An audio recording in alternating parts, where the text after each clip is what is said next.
I'd like to welcome you to today's webinar on Microsoft's cybersecurity story. I'm going to hand things over now to our cybersecurity product manager here at New Horizons, Mr. Buckchell. Thank you, Kelly, and I'd also like to welcome everyone. I'm Buck Chell, the product manager for cybersecurity at the New Horizons corporate office. And this is our 10th and final cybersecurity-focused webinar that New Horizons is running this month in October, which has been designated by the Department of Homeland Security as National Cybersecurity Awareness Month. This is an annual campaign now in its 15th year with a goal of raising awareness about the importance of cybersecurity. National Cybersecurity Awareness Month is a collaborative effort between the U.S. Department of Homeland Security and its public and private partners, including the National Cybersecurity Alliance, to raise awareness about the importance of cybersecurity and individual cyber hygiene.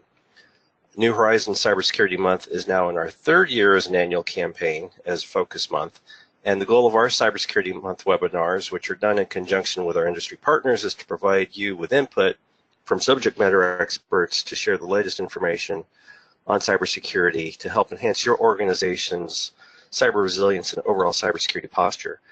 We have a Cybersecurity Awareness Month landing page that you can find on all your local New Horizons websites, which you can find by going to www.newhorizons.com, going to find a location at the top of the page, and then you'll find the Cybersecurity Month landing pages under promotions, where you can find a full list of all our past cybersecurity webinars, the recordings that we've done this month, along with free downloadable cybersecurity resources.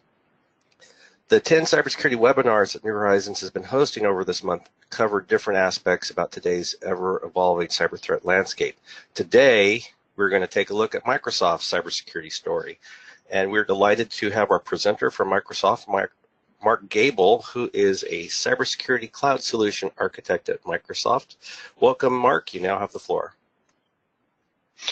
Thank you very much, Buck. I appreciate it. Thanks for everyone having me today.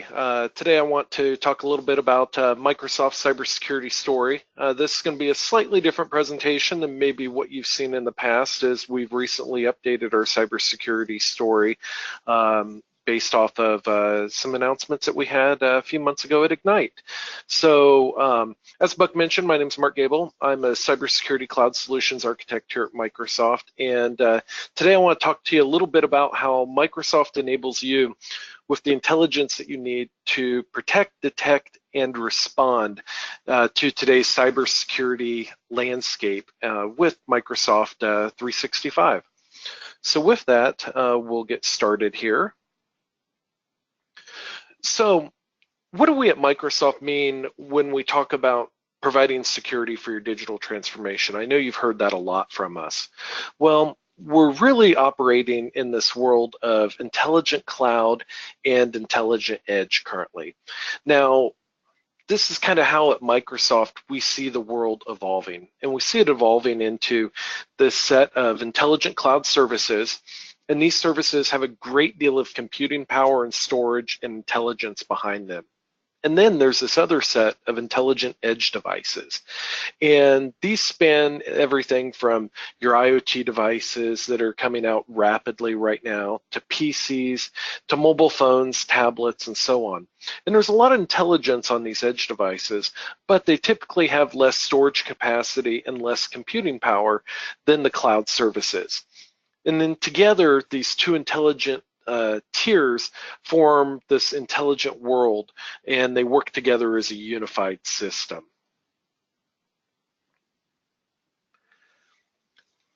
So this is the world that many of our customers are moving to with their digital transformation. And when it comes to defending against cyber attacks in the intelligent cloud, intelligent edge era, we really have to consider what is our digital landscape. How do we think about what our assets are and what do we have to defend against in this new digital estate? This is a little bit different than how it was about 5 or 10 years ago. IT organizations now are finding themselves responsible for protecting a set of technologies that they might not even own. This can be things like user-owned mobile devices that are used to access your corporate data. It can also include systems and devices that your partners and customers use to access your information. And any one of these points within this digital estate can be a point of vulnerability for your overall estate. And that changes the game when it comes to security. We can no longer draw those perimeters that we used to around our organization. And this is a challenge that we're all struggling nowadays with cybersecurity. And it's a challenge we at Microsoft think that we're in a unique position to be able to help you out with.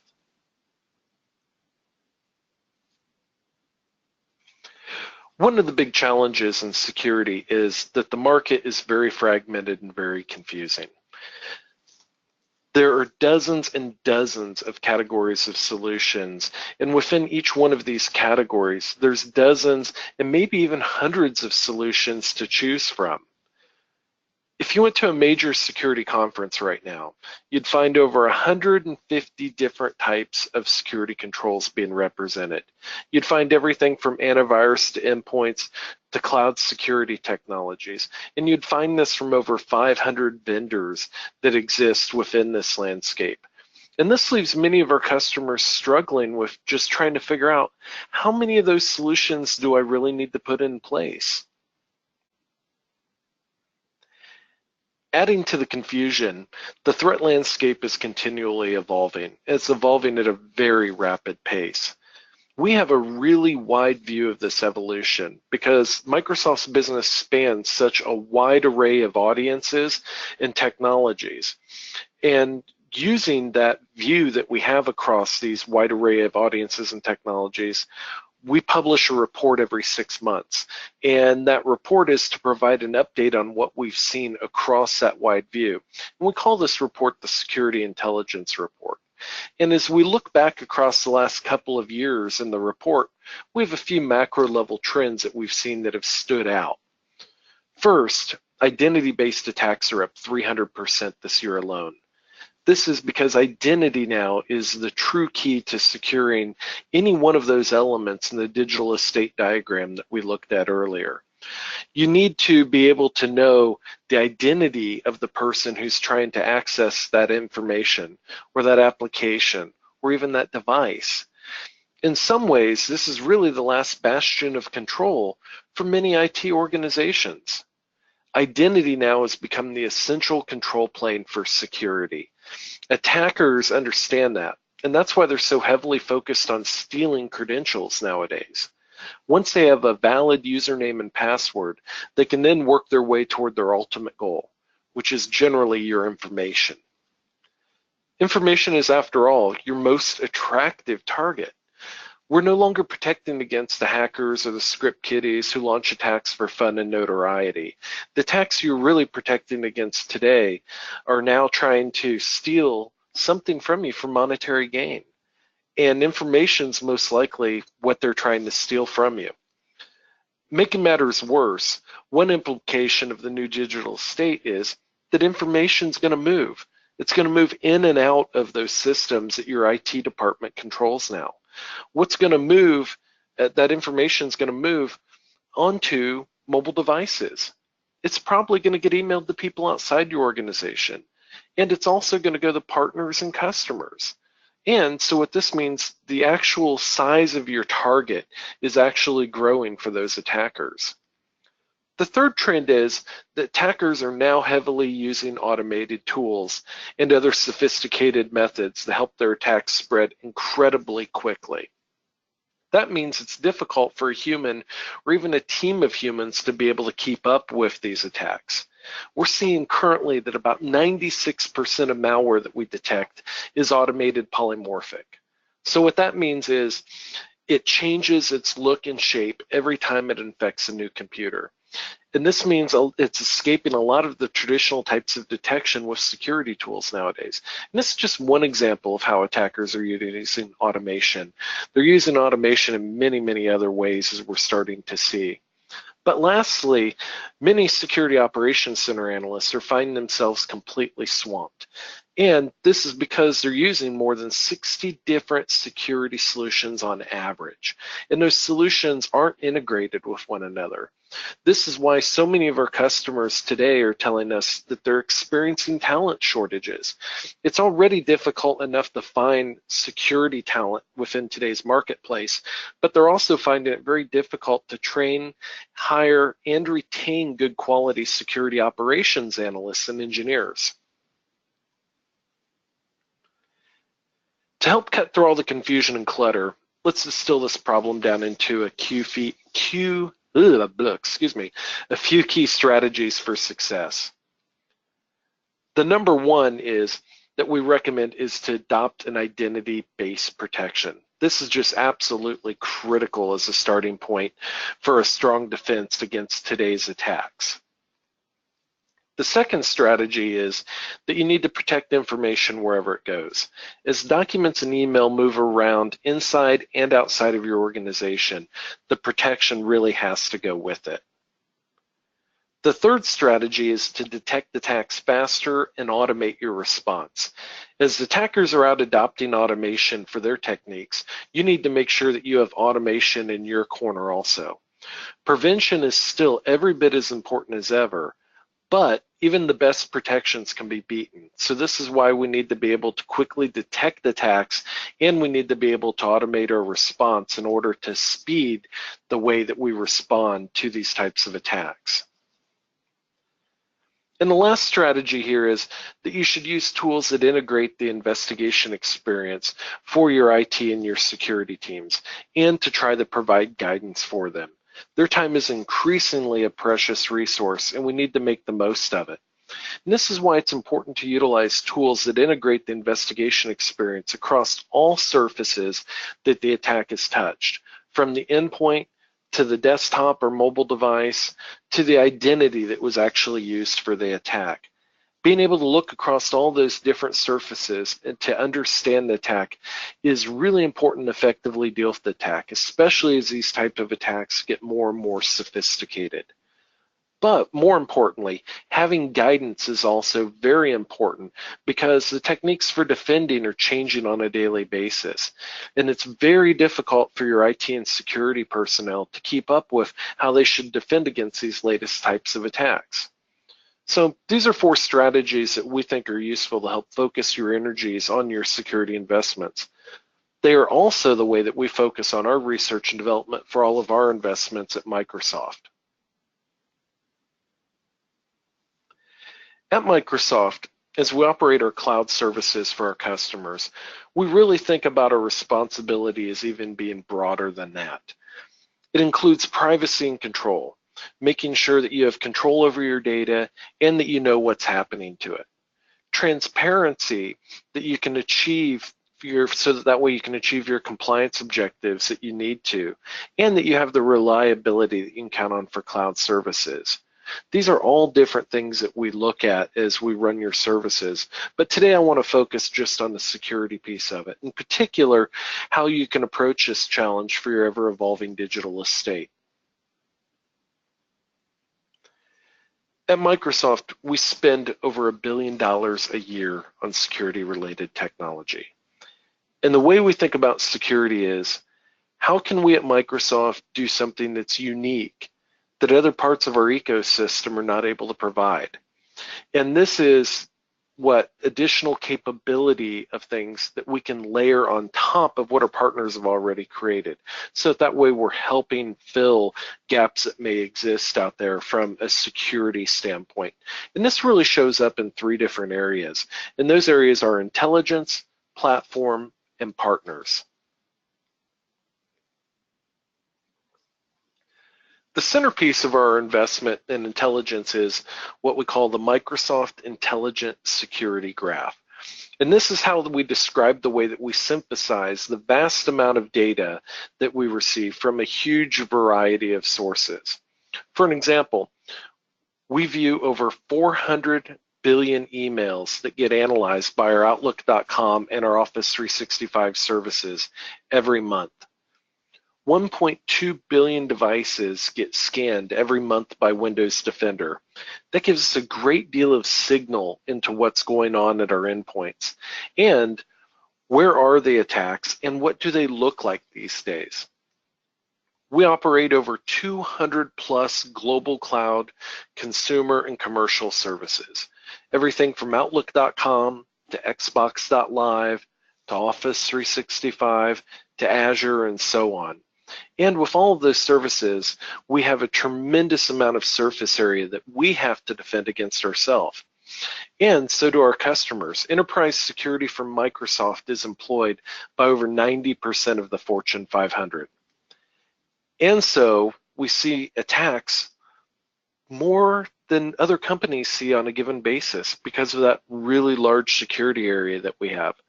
We also get a lot of information from having to defend against those attacks. 750 million plus Azure user accounts give us a tremendous insight on how the people authenticate against Azure. And that combined with the 450 billion monthly authentications that we do with Azure Active Directory and Microsoft accounts really give us some tremendous insight into what normal behavior looks like when it comes to sign-in authentications, and more importantly, what abnormal behavior looks like. We can learn a lot about defending that very important control point, your identity, by just looking across this massive data set that we're starting to collect.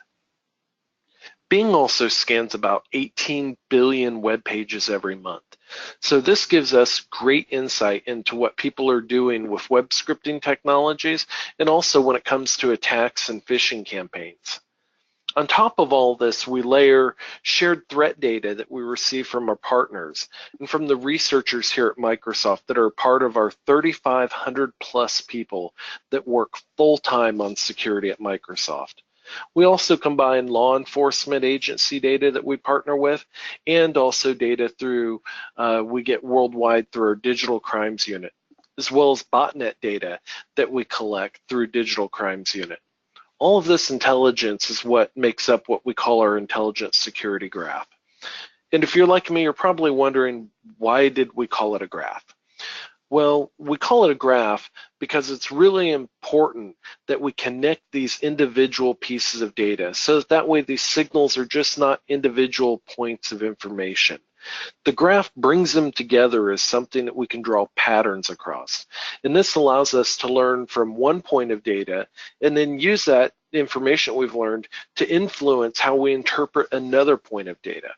So the intelligent security graph is really something that we're very, very heavily invested at here at Microsoft. And it's something that we feel is very unique to us in this industry. And it's not just about machine learning and artificial intelligence. Those are important and, of course, central to our efforts, but it's also about people and the experts at Microsoft to interpret this data and do the investigative work on incidents that only humans can do. Those security experts are in what we call our Cyber Defense Operations Center. They defend all of our services, such as Azure and Office 365, on behalf of our customers. But they also have an important role as they defend Microsoft's IT infrastructure on behalf of Microsoft. So they protect both sides of the coin here. They protect all of our services and they protect our own infrastructure. And so what we did for this important role that they're doing, we've combined them into the same building with our digital crimes unit we mentioned earlier. And that way, all of our human brain power can work together on some of these tough security problems that we have. We believe that we have best-in-class operational security. We can provide continued advance, and continually to advance the state of the art by performing these operations on a daily basis. And we share that information and intelligence that we have with our customers through both in the form of information of how we do it and how you might structure your own operations. But we also share that information as we continually involve the Microsoft Intelligent Security Graph so that everyone can benefit from that. So that's the intelligent piece of our investment, and it informs everything that we do in these other two areas we're going to talk about. So let's go dig into the platform piece now.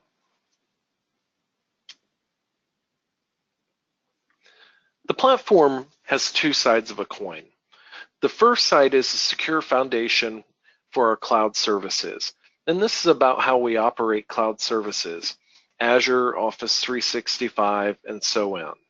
We have some of the world's best physical security with high perimeter fences, 24/7 365 surveillance, multi-factor biometric authentication at all entry points, full body metal detection, and so on.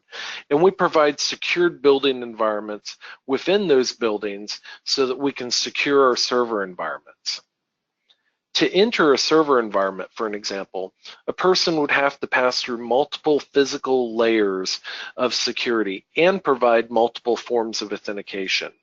They also have to be scanned for metal in their pockets to make sure that they're not bringing devices into a data center to steal information. So there's a great deal of physical security in place, and we do that on behalf of all of our customers in our cloud services. And that makes it possible for customers to really leverage the investments that we made in respect. Operational security. I touched on this a minute ago when I talked about that human piece of the intelligence security graph. And one of the ways this really comes to life is in our continual testing of our services, making sure that we're finding vulnerabilities faster than the bad guys can. And so how we do that is, we have a big focus on red team and blue team exercises here at Microsoft. If you're not familiar with those, the idea is that we have dedicated security professionals whose job it is to act like the bad guys or attackers, and they're constantly trying to find ways to penetrate our services and to find ways that attackers might attack us in new, unique ways. And then our defenders work to defend against those attacks so that we can shore up our defenses. Another example of our operational intelligence is around restricted access. When Microsoft employees have a need for elevated access so that way they can do maintenance on a service or so that they can investigate a customer support issue, they only have access to exactly the resource that they need to have access to and only for exactly the amount of time that they need it. So they have just in time and just enough access to do their work, and then they get back out. They don't have any standing level of access that allows them to view customer data, and all of their access is logged and tracked as they perform their duties. And this is something, again, where we can make an investment at Microsoft that gets heavily leveraged because all of our customers get the benefit from the same investment. Lastly, our customer controls are a very important part of this. This is something that we get asked a lot when we talk to our customers about cloud services. One of the questions that comes up are, what are the things that I have in my control so that I can decide how I want to manage my data and access to it? Well, access controls, of course. They're the very foundation of how we provide that. And an example is having multi-factor authentication enabled for admins who are in charge of operating Azure or operating the Office 365 environment. Encryption key management capabilities are also in place to allow customers to decide how and where they want to encrypt their data at rest and in transit. And this allows them to also be in possession of the encryption keys, so that way there is no way that anyone at Microsoft can view their data. Even if there was a rogue bad actor inside of our organization somehow, they still would not be able to access customer data because it's been encrypted with a key that only the customer holds. And lastly, network and distributed denial of service protection is in place for all of these services that we provide. We do a basic protection to ensure that all of our services work reliably, and Azure customers, though, can also take advantage of additional protection at the network layer to suit their needs. The other side of the platform coin is built-in security, and we make that an important part of our products. This is about building in security tools and technologies into things like Azure and Office 365, Windows, our EMS product suite, and Office clients that we offer to our customers. Our investments here are really guided by 4 strategies for success that I mentioned earlier. The first one, of course, is identity and access management. In identity and access management, the basic question is, how much control do you really have over access? Also, can those access control policies change depending upon conditions? So for an example, I might be a trustworthy employee of Microsoft today, and I might be able to access certain sensitive information. But tomorrow, I might be a slightly less trustworthy employee, and you might not want me to have access to that same information. So can your access control policies adapt to those types of changing conditions? Can you make decisions on the fly? This is a technique that's being championed by many security industry experts and analysts. Some of the security analysts out there refer to this as adaptive security. The identity space is the primary control point for this capability currently. The second question to ask yourself is, can I make my access protection stronger while making things easier for users? This is about how people sign in and how we authenticate that we are who we say that we are. We find that across all of our analytics, as we look at all of those 450 billion authentications that we process every month, that proper authentication of username and password is just not a very good predictor of a genuine person being authenticated. In other words, just knowing the username and password doesn't really prove who I say that I am. And then lastly, we ask, how do you protect your user credentials? This is really about keeping those credentials protected once they're utilized, so that when they're stored as part of an operating system session, for an example, they can't be hijacked by an attacker and then used for other things that the genuinely legitimate user is not trying to access. So, our approach to identity and access management is really threefold. Number one, protect the front door. Make sure that we have the best authentication that we can, and make sure that we can do more than just passwords, and also try to work towards a future of no more passwords. Number two, improving user experience while maintaining that security. To get to a no passwords world, but also to make things easier for the user so that they don't have attacks associated on them as we try to improve our security. And number three, safeguard those credentials so that when they're used as part of an operating system session or an application session, that they're well protected.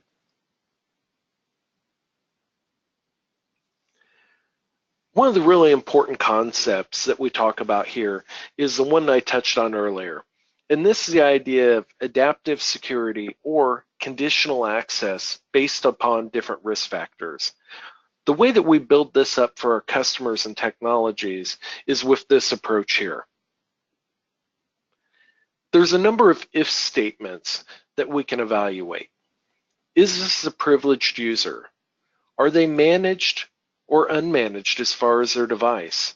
Are they using a set of credentials that we know have been found in public so that we know that they're compromised and may have been stolen? And so on. There's a whole number of if statements that we have the capability to evaluate. And then what we do is every day we collect over 10 terabytes of information here at Microsoft as we operate our services. So this gives us a whole lot of information again into what is normal and what's not normal. But it also allows us to make inferences on what's risky and what's not risky. So we can apply that knowledge to help us better understand a risk level based upon machine learning and advanced analysis of our data.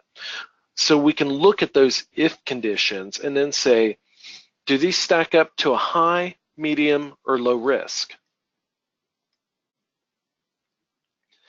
Then we allow the IT organizations to make a decision about what is the then policy that then gets applied. So if we have a certain number of conditions on the left-hand side and I end up with a risk level of high or medium, which of these results do I want to have happen? Do I want to allow access? Do I want to require multi-factor authentication? Do I want to deny access?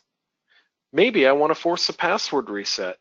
Or maybe I just want to limit the access so that someone can see but not edit a document. These are all examples of things that we can do with this conditional access. And so this is how we can additionally give access every single time somebody requests access to an application or to a document or some other piece of information. And this goes to the fundamental control plane for security these days. So it's a really important concept to gather. Here's another example that we're going to take a look at. And this is going to be an example of using conditional access based upon a set of conditions. Here we have a user who's trying to access a sales information, a sales application that has sensitive data in it. We first look at the known information that we have about the user, like their role, their group, their client, etc. When we look at the current status of their device and try to determine what is it healthy, is it fully patched? The client piece of it, what are they using? In this case, they're using a browser. Here in this example, however, we notice anonymous IP address is being utilized. So we're going to automatically increase the risk to a medium. Then the next thing is we're looking at status of the device. We see an unfamiliar sign-in location for this user. So this causes us to raise the risk level to high. And the reason we do this is this high-level risk condition that we see here is also known as impossible travel. And so since we notice that this is impossible travel, where we get that information is, if you look to the left, we've last noticed the sign-in of 2 hours ago from the London, UK. And we see a current location in Asia. Well, we know that it's physically impossible for that person to be able to travel from the UK to Asia in that period of time. So that's why we flag this condition as impossible travel. And in this case, the then piece that we've done is we've decided to block access to the application and force a password reset on the user, thereby protecting the data in the sales application. So let's talk about the second piece of our platform story, and this is really around information protection.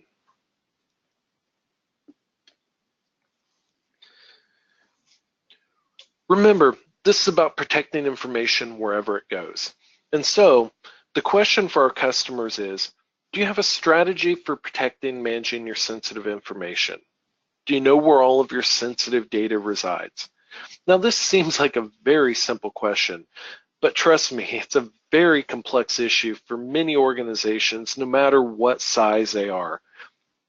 And trying to understand, where is all of our information that is sensitive? Where's it located at? This can be a huge project upon its own. I've been part of many of these projects in the past. So that leads us to the second question of, do you have control of the data as it travels both inside and outside of your organization? So when it gets shared with customers and partners via email or on SharePoint sites or other online services, or when it goes onto someone's mobile device. And lastly, are you using multiple solutions to classify, label, and protect sensitive information? We find that many of our customers are, and that this is a disjointed set of solutions that don't work well together for a common solution. Our approach at Microsoft is to detect and classify sensitive information. This is really about understanding where sensitive information is located at. Data classification can be the subject of intense debate inside of any large organization. It can involve groups like your legal team, your risk management team, your IT organization, your business organizations. It can really involve about anyone who has a say into data classification. So this can be very difficult. But once you solve that problem, the second piece, and some people say the most important piece, is applying intelligent protection based upon the policy that you created for your data classification.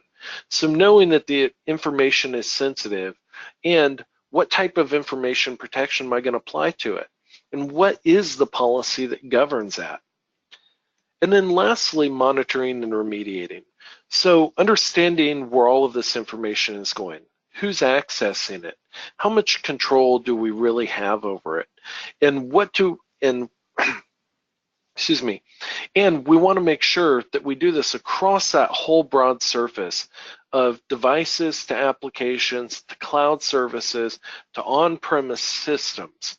And across all those surfaces, we really need to make sure that we're understanding how we apply that protection policy.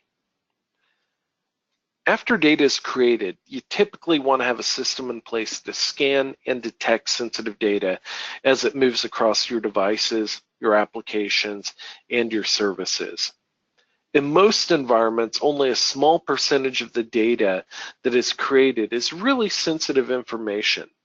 So the key here is to be able to identify and detect the data that contains the sensitive information or the information that you really care about. Once sensitive data is detected and identified, you need to be able to classify and label that data in a manner that reflects its sensitivity. Even if the data is considered sensitive, there's typically different levels of sensitivity. So you may want different actions applied based on that level of sensitivity. An example of that is, let's say a document contains employee numbers, ID numbers. And so you might label that as confidential.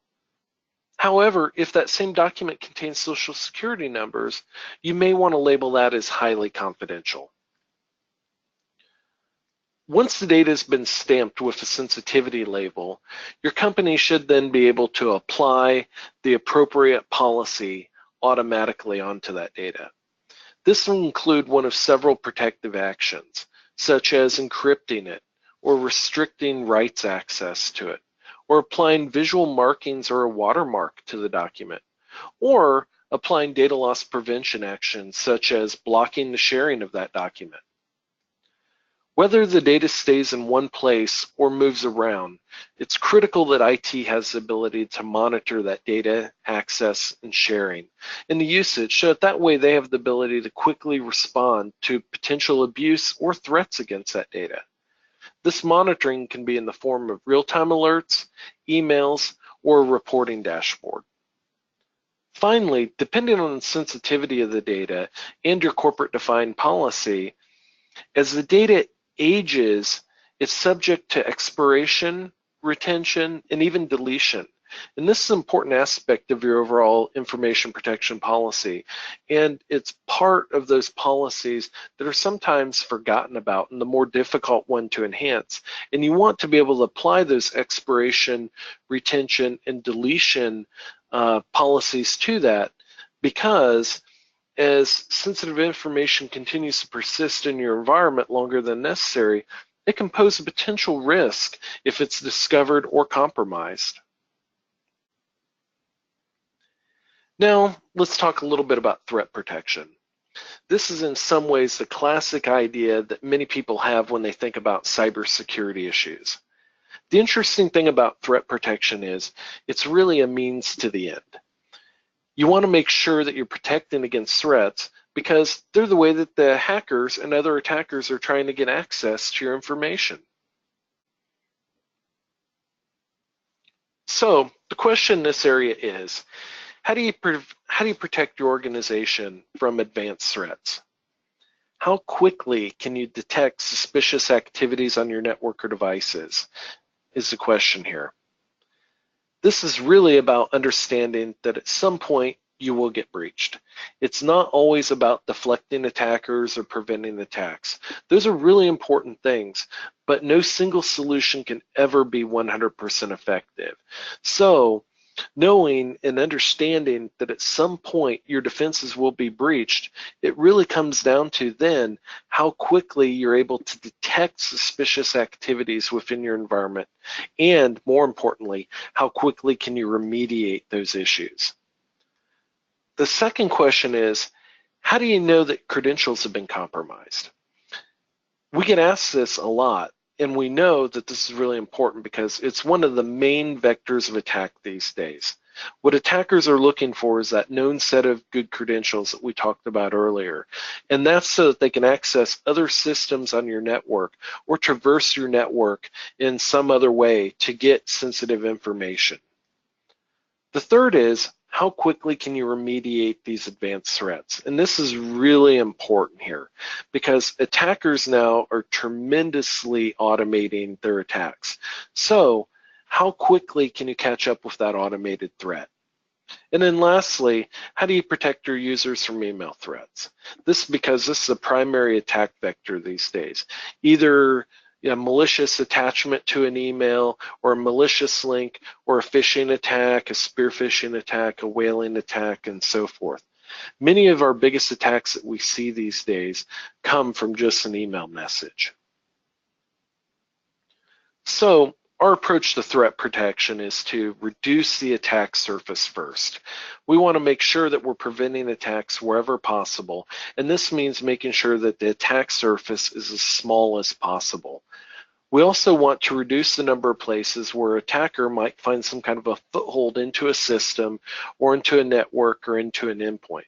So this means filtering out malicious code or links before they ever reach the user via email or other document sharing services.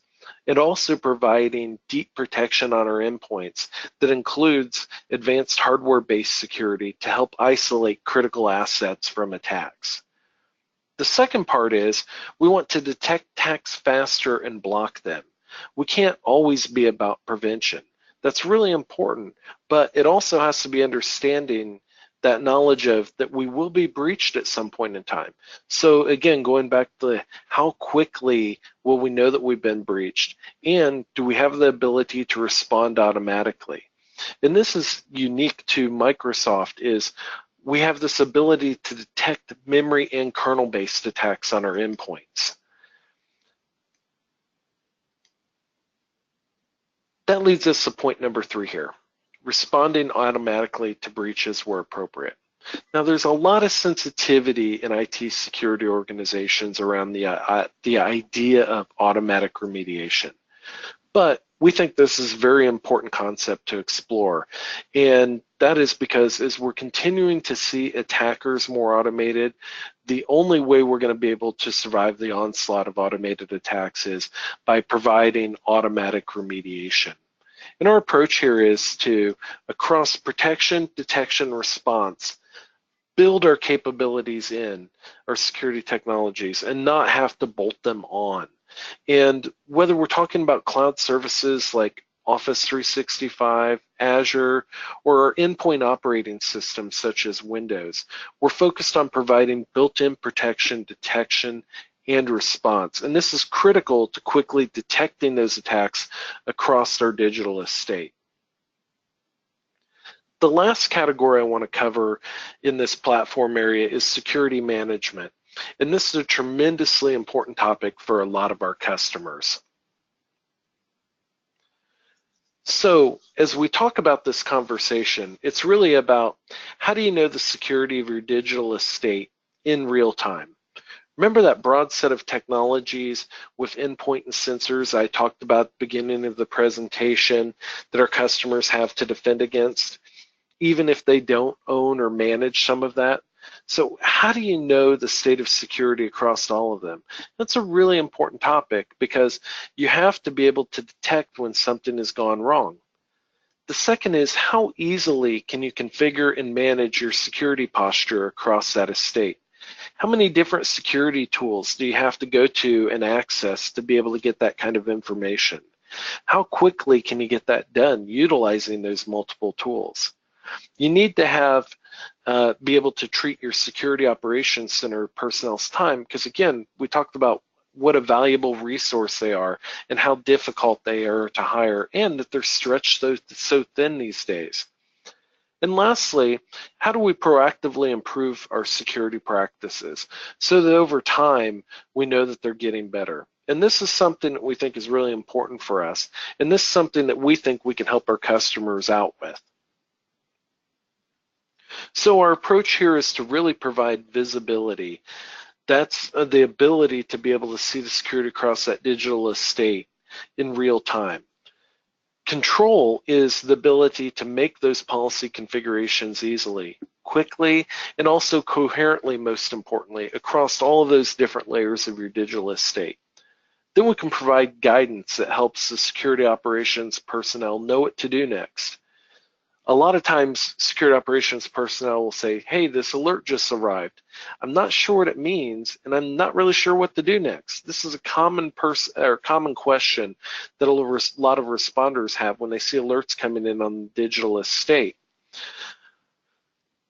We have to do this across a really broad surface area. We have to do this from our devices and our digital estate to our applications and to all the data it touches and the infrastructure itself. So this is a lot of information. And the way that I like to bring it back together is to have our customers consider a different approach. Is there a way that we can reevaluate your IT security portfolio to reduce the number of solution vendors that you have to source products from? Is there a way that we can use built-in protection so that they have less to deploy and fewer agents to manage? This is a big challenge with all those 60+ security technologies that are out there, deploying, keeping those up to date, and managing them. Is there a way that we can speed up response by utilizing tools that integrate detection and exploration across the full surface area of devices and identity protection? And is there a way that we can all benefit from unparalleled visibility into the threat landscape that a vendor such as Microsoft handles? And of course, the answer here is yes. And at Microsoft, we think there is a way that we can do that. And we think we can do that with these 4 points that you can see above. We can help you reduce the number of solution providers by providing you with Microsoft 365. Microsoft 365 is a package that provides all these capabilities that we just talked about into one package.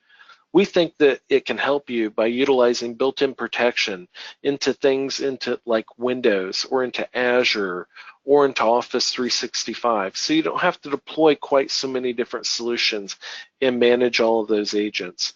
We think that it can help you speed up your response by giving you the tools that you need to integrate across all of those different pieces of your digital estate, and that we can provide you with visibility into the threat landscape that comes as part of the intelligent security graph that powers all of those solutions that we just talked about. They all dip into the intelligent security graph, and they all get smarter and better at protecting as a result of it. So to bring this all together, here's where Microsoft has invested across the 4 areas of identity and access management, information protection, threat protection, and security management. We put a tremendous amount of investment into these areas, and it shows up broadly across these array of products and features. Our identity access management tools enable you to take identity management-based approach to security and to establish those conditional access policies we talked about earlier. Our information protection solutions help you apply protection to that information and keep it as it travels around both inside and outside your organization. And our threat protection capabilities are built into the platform so that you can strengthen both your pre-breach protection and with deep capabilities across email, collaboration services, and endpoint, including hardware-based attacks and post-breach detections into things like memory and kernel-based protection and automated response. Let's take a look at the M365 Identity and Access Management Solutions. Here you can see we have Azure Active Directory that protects against the infrastructure, the identity, the apps and data area, and the devices. We have our Windows Hello and our Credential Guard technology that help protect against the devices. With M365 Information Protection Solutions, we can provide a comprehensive protection of sensitive data across devices, cloud services, and on-premise devices. And how we do that is with the devices, we have Windows Information Protection.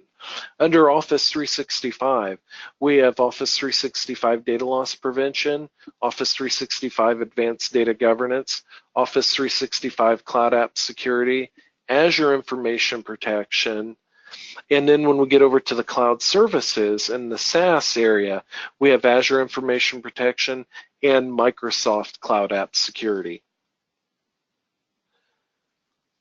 When we look at M365 threat protection solutions, what we have here is we have Azure Security Center helping protect against the infrastructure.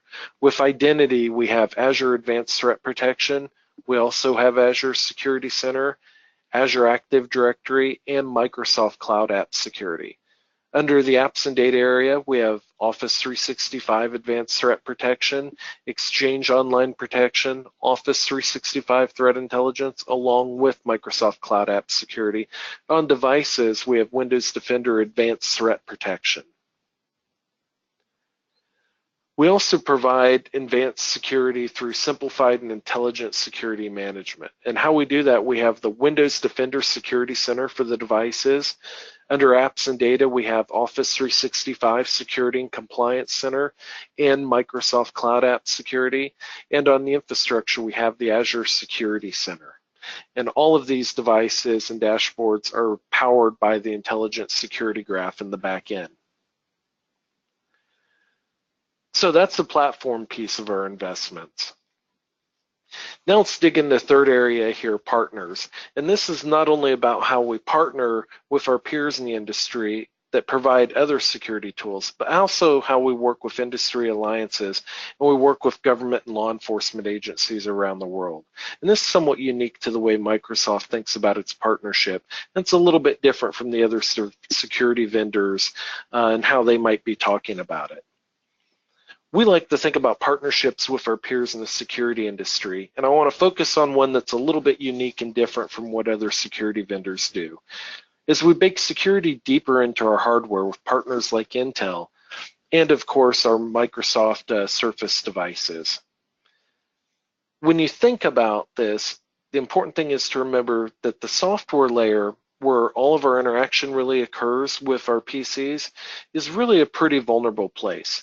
That means it has a broad surface area for attack, and if the defenses here fail, the entire operating system could be compromised. So we can't rely on just the software layer as the only place where we provide protection. We also need to utilize the firmware layer and some hardware-based isolation technologies that we built into Windows 10. This allows us to greatly reduce the surface area and then monitor and validate the integrity of that system. That makes it more resistant to attack, even if the operating system defenses have failed. Deepest down in the silicon layer, right baked into every chip, we're working with Intel and other partners to help reduce that surface area even more. And they can utilize this way a hardware-based implementation to make tampering very difficult, and then keep the entire endpoint resistant to attack so that way it's even protected when the operating system defenses have failed. There's another of other examples that we partner with our peers in the industry, and these are just a few of them here. As we understand that most of our customers are utilizing those 60 security solutions a day, it's important for us to partner with our peers that are out there. And the solutions we provide here can add value and work with those existing solutions that are out there. Here you can see just a few examples of those partnerships in the 4 spaces we talked about. Now there's one last area that we'd like to talk about, and this is industry alliances. And this one I'm going to talk about here is our partnership with the FIDO Alliance, or the Fast Identity Online. This is one of the most important ones that we work with, I feel, today. And because I mentioned earlier, identity is the most important control point for security today. And so with that, what the FIDO Alliance does is they work together with all of the board members to ensure that we can provide security to on-premise apps and web properties to allow for secure mobile user authentication and secure authentication. And what we really want to make sure is that everyone that utilizes services, whether they're on the web or on premise, will get that same experience that I have when I sign into my Surface with just my face and I don't have to utilize my password. But I still have secure authentication into every single device and application I need throughout the day with just utilizing that one secure sign-in. But this isn't just about facial recognition. It's just an example of another great experience that we can do to help provide people with access to these services and websites while helping maintain secure authentication. And then we're all working together to get to that state of no more passwords. In the space of partnerships with government and law enforcement agencies, I want to highlight the work our Digital Crimes Unit does, because they're really leading the fight against cybercrime here at Microsoft, and they're protecting people and organizations through global disruptions. For an example, like taking down of botnets and enforcement actions that they're doing with local law enforcement agencies around the world to be able to capture and to bring cyber criminals to justice. So, this wraps up the information I wanted to share with you today about the Microsoft security story and our M365 security solutions. I really appreciate you all taking the time to join my webinar today for Cybersecurity Awareness Month. I've hoped that you're able to gain a better understanding of the Microsoft security story. And with that, Kelly, I'll turn it over to you. Thank you so much, Mark. And before I speak to this slide here, if anyone has any questions, I know we're getting to the top of the hour, but feel free to type those in and we will try and address those as quickly as possible.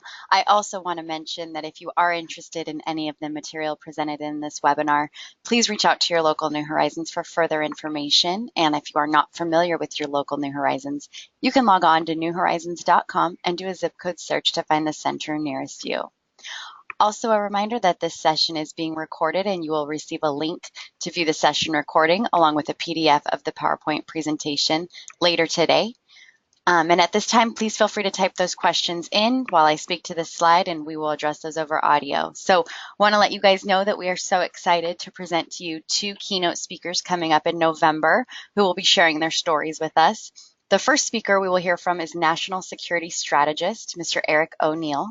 And Eric will be sharing his story of how he brought down the most prolific spy in U.S. history and became the subject of the film Breach, in which Ryan Phillippe portrayed him. His story is an exciting one, and we cannot wait to hear him tell it next Wednesday, November 7th. Our second keynote speaker is Mr. Dan Goods. Dan is a visual strategist for NASA's Jet Propulsion Laboratory. He leads a team that is revolutionizing how NASA thinks and is always looking at things with a new perspective. He is passionate about creating moments in people's lives where they are reminded of the gift and privilege of being alive. And on Wednesday, November 14th, Dan will be joining us to discuss how you can include creativity in everything you do, from interactions with those around you to your career. We are very excited to welcome these two speakers next month, and registration for these online events is currently available on our website, newhorizons.com, and a reminder that they are free. So please come spend an hour with us and listen to these fantastic speakers tell their story. All right, Mark, we do have a question coming through. Can you provide examples of identity management? Provide examples of identity management. So identity management, that's kind of a broad question. I'm not sure which specific information around identity management that the person asking that is looking for. We talked a little bit about around conditional access and how we can manage access around those identities. Identity management can also be used in Azure Active Directory to provide authentication into over 1,000 different applications, whether those be SaaS or PaaS applications out on the web to, again, help prevent that tax that's sometimes associated with being able to authenticate to multiple different applications using a single sign-on. All right, yeah, it says they're looking for solutions. That was a follow-up. So solutions in that there's many solutions that are out there that are available. There's actually hundreds of solutions that are available through some of our partners that are out there in the organization. Our own solution is utilizing Azure Active Directory that would then allow you to manage the identities of your people within your own organization, but then also help you manage those identities to those 1,000+ applications that are out there that are either SaaS or PaaS that you want to authenticate with using the single directory. All right, and it looks like that's going to conclude today's questions and webinars. I'm sorry we went over a little bit, but Mark, thank you so much for joining us and speaking on behalf of Microsoft and New Horizons. Thank you, Kelly, and thank you everyone for joining today. I really appreciate getting the chance to speak with you. All right. Thanks so much, everyone. If you missed any of our past cybersecurity awareness webinars for this month, you can access those recordings on our website at newhorizons.com under our webinar archive library. Thanks so much, everyone. I hope you have a great rest of the day. You may now log off. Have a great day.